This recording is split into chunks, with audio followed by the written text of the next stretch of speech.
மாவட்டம் உளுந்தூர்பேட்டை கிழக்கு கண்டசாமிபுரத்தில் செயல்பட்டு வரும் ஸ்ரீ சாரதா வித்யாலயா மெட்ரிக் மேல்நிலைப் பள்ளி 2026ஆம் ஆண்டு நடைபெற்ற 10ஆம் வகுப்பு பொதுத் தேர்வில் சிறப்பான தேர்ச்சி பெற்று கல்வித்துறையில் சாதனை படைத்துள்ளது.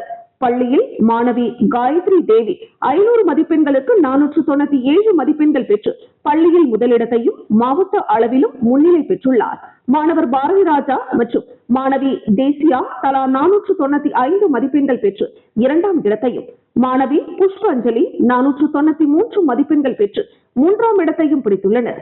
மேலும் 490க்கு மேல் 11 மாணவர்களும், 480க்கு மேல் 24 மாணவர்கள், 470க்கு மேல் 42 மாணவர்கள், 460க்கு மேல் 61 மாணவர்கள் மற்றும் 450க்கு மேல் 76 மாணவர்கள் மதிப்பெண்கள் பெற்று பள்ளிக்கு பெருமை சேர்த்துள்ளனர்.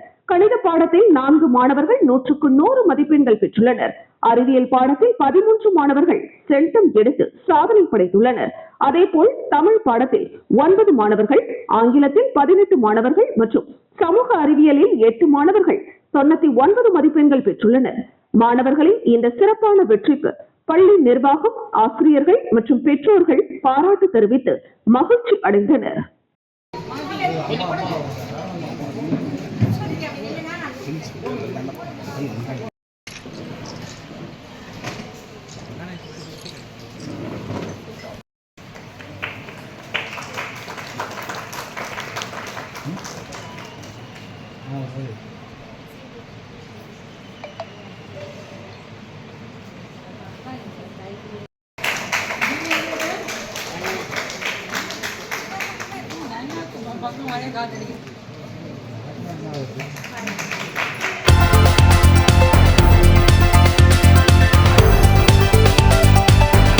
கள்ளக்குறிச்சி மாவட்டம் உளுந்தூர்பேட்டை காங்கிரஸ் கட்சி சார்பில் முன்னாள் பிரதமர் ராஜீவ்காந்தியின் நினைவு நாள் அனுசரிக்கப்பட்டது.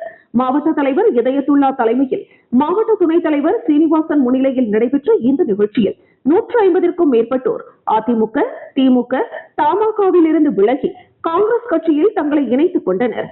காங்கிரஸ் கட்சியில் இணைந்த அனைவருக்கும் மாவட்ட தலைவர் பொன்னாடை போற்றி வரவேற்றார்.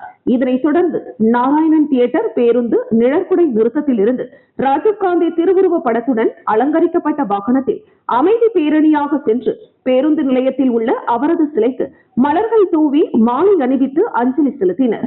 அதன் பின்பு தீவிரவாதத்தை அறவே ஒழிக்கும் உறுதிமொழி எடுத்துக் கொண்டனர். இதனைத் தொடர்ந்து 300க்கும் மேற்பட்ட காங்கிரஸ் கட்சியினர் கலந்து கொண்டு ராஜீவ்காந்தியின் புகழை பாடி கோஷமிட்டனர்.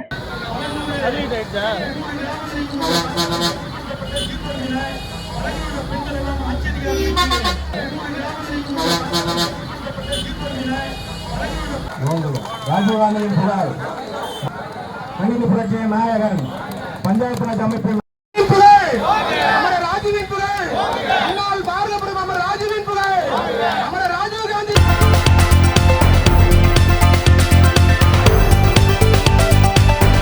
அப்போலோ ஸ்பெஷாலிட்டி ஹாஸ்பிடல் மதுரை மருத்துவமனையில் 78 வயது முதியவருக்கு கணைய புற்றுநோய்க்கு அதிநவீன மைக்ரோவேவ் அப்ளேஷன் சிகிச்சை வெற்றிகரமாக மேற்கொள்ளப்பட்டது. நுண்துளை அறுவை சிகிச்சை முறையில் செய்யப்பட்ட இந்த சிகிச்சை மூலம் புற்றுநோய் கட்டி துல்லியமாக அகற்றப்பட்டதாக மருத்துவமனை நிர்வாகம் தெரிவித்துள்ளது.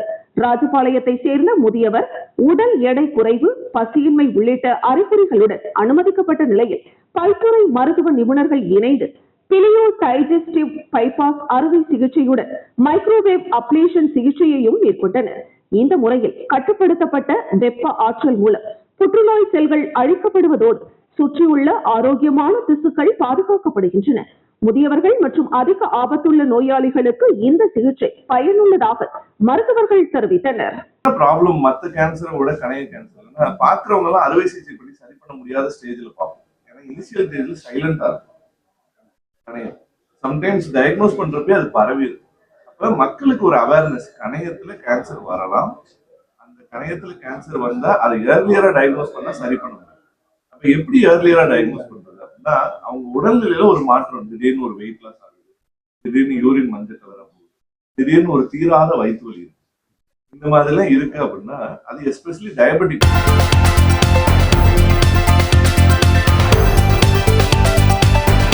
கடலூர் மாவட்டம் பெண்ணாடம் அடுத்த நரசிங்கமங்கலம் கிராமத்தில் நேற்று முன்தினம் மாரியம்மன் கோவில் திருவிழாவை முன்னிட்டு பாட்டு கச்சேரி நிகழ்ச்சியை ஏற்பாடு செய்து நடத்தி கொண்டிருந்தனர்.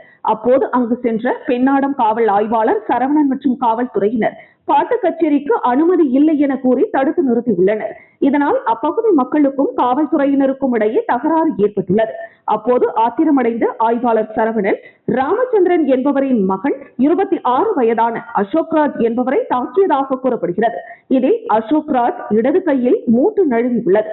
வலியால் துடித்த அவரை அப்பகுதியினர் மீட்டு பெண்ணாடத்தில் உள்ள தனியார் மருத்துவமனையில் சிகிச்சைக்காக அனுமதித்துள்ளனர். மேலும் அப்பகுதி மக்களை சமூகத்தை கூறி இழிவாக பேசியதாக கூறப்படுகிறது. இதனால் ஆத்திரமடைந்த அப்பகுதியை சேர்ந்த முக்கியஸ்தர்கள் மற்றும் பொதுமக்கள் பெண்ணாடம் காவல் நிலையத்தை முற்றுகையிட்டு காவல்துறையினரிடம் கடும் வாக்குவாதத்தில் ஈடுபட்டனர்.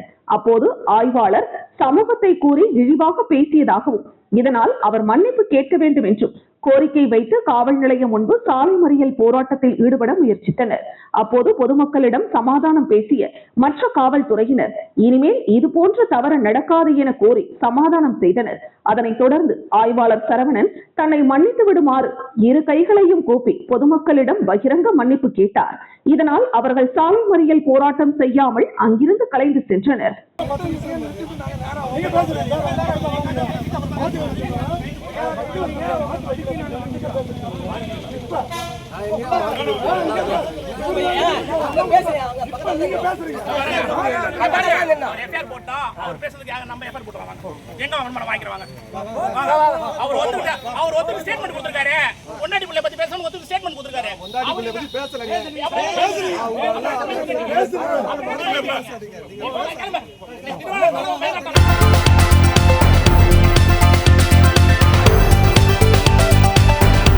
பழனி புதிய நகராட்சி அலுவலகம் அருகாமையில் நீண்ட நாட்களாக மெட்பிளஸ் பார்மசி இயங்கி வந்தது. தற்பொழுது இந்த மருந்தகமானது புதிய நிர்வாகத்தின் கீழ் புதிய பொலிவுடன் ஸ்கந்தா பார்மசி என்ற பெயரில் இன்று முதல் தன் சேவையை தொடங்கியுள்ளது. இன்று முதல் இங்கு விற்பனை செய்யப்படும் அனைத்து முன்னணி நிறுவனங்களின் மருந்துகளுக்கும் 20% தள்ளுபடி வழங்கப்படுகிறது. மிக முக்கியமாக மெட்பிளஸ் நிறுவனத்தால் தயாரிக்கப்படும் சொந்த மருந்து பொருட்களுக்கு பிரம்மாண்டமாக 80% தள்ளுபடி அறிவிக்கப்பட்டிருக்கிறது. இது மட்டுமின்றி இங்குள்ள வீட்டு உபயோக பொருட்களுக்கும் 80% சலுகை வழங்கப்படுவதால் காலை முதலே பொதுமக்கள் குடும்பமாக வந்து மருந்துகளை வாங்கி செல்கின்றனர். அனைத்து வகையான மருந்துகளும் ஒரே இடத்தில், அதுவும் இவ்வளவு பெரிய தள்ளுபடியில் கிடைப்பதால் தங்களுக்கு பொருளாதார ரீதியாக பெரும் உதவியாக இருப்பதாக இங்கு வந்த பொதுமக்கள் மகிழ்ச்சி தெரிவித்தனர். பழனி புதிய நகராட்சி அலுவலக பகுதியில் மக்கள் கூட்டம் அதிகமாக காணப்படுவதால் மருந்தக நிர்வாக தரப்பில் கூட்டத்தை முறைப்படுத்த தனி ஏற்பாடுகளும் செய்யப்பட்டன.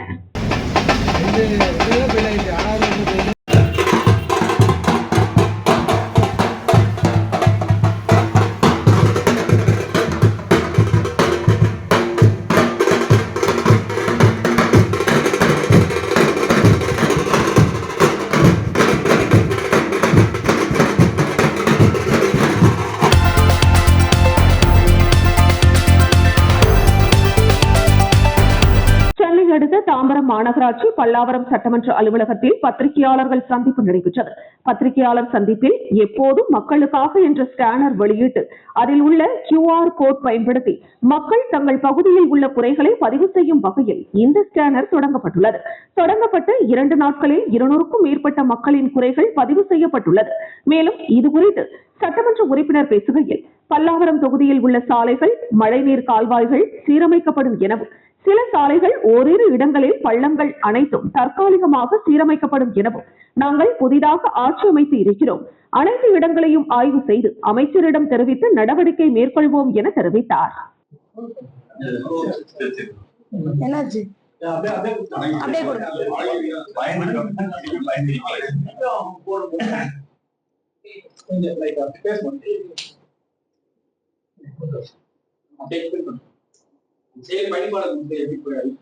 இந்த செயலிய ஸ்கேன் பண்ணீங்கன்னா ஒரு கிரீவன்ஸ் ஃபார்ம் ஓபன் ஆகும்.